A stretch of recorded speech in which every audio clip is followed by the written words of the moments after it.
David Z. Albert, Ph.D., B. 1954 is Frederick E. Woodbridge Professor of Philosophy and Director of the M.A. program in the Philosophical Foundations of Physics at Columbia University in New York.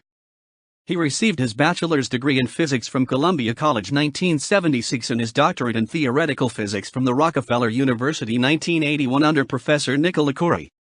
Afterwards he worked with Yakir Aharonov of Tel Aviv University. Albert has published 3 books, Quantum Mechanics and Experience 1992, Time and Chance 2000 and After Physics 2015, as well as numerous articles on quantum mechanics. His books have been both praised and criticized for their informal, conversational style. In 2015, he was elected a Fellow of the American Academy of Arts Sciences. Appearance in What the Bleep Do We Know? Albert appeared in the controversial movie What the Bleep Do We Know?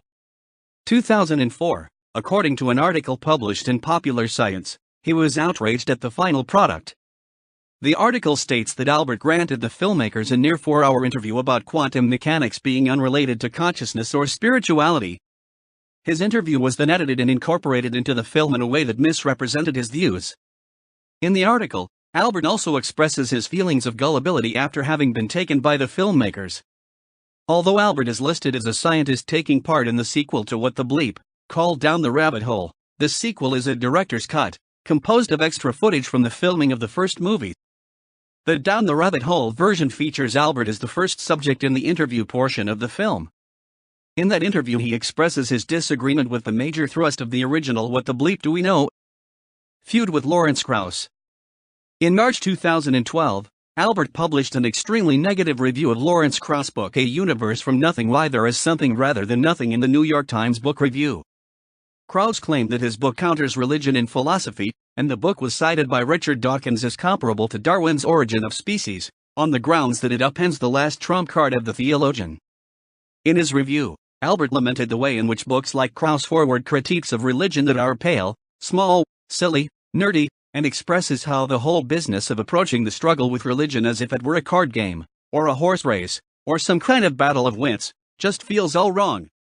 Disagreeing with the central thesis of Krauss' book, Albert wrote, "The particular, eternally persisting, elementary physical stuff of the world, according to the standard presentations of relativistic quantum field theories, consists unsurprisingly of relativistic quantum fields. They have nothing whatsoever to say on the subject of where those fields came from, or of why the world should have consisted of the particular kinds of fields it does, or of why it should have consisted of fields at all, or of why there should have been a world in the first place. Period. Case closed. End of story." Krauss reacted vehemently and responded in an interview published in The Atlantic, calling Albert moronic and dismissing the philosophy of science as worthless. In March 2013, the New York Times reported that Albert, who had previously been invited to speak at the Isaac Asimov Memorial Debate at the American Museum of Natural History, was later disinvited. Albert claimed it sparked a suspicion that Krauss must have demanded that I not be invited. But of course I've got no proof.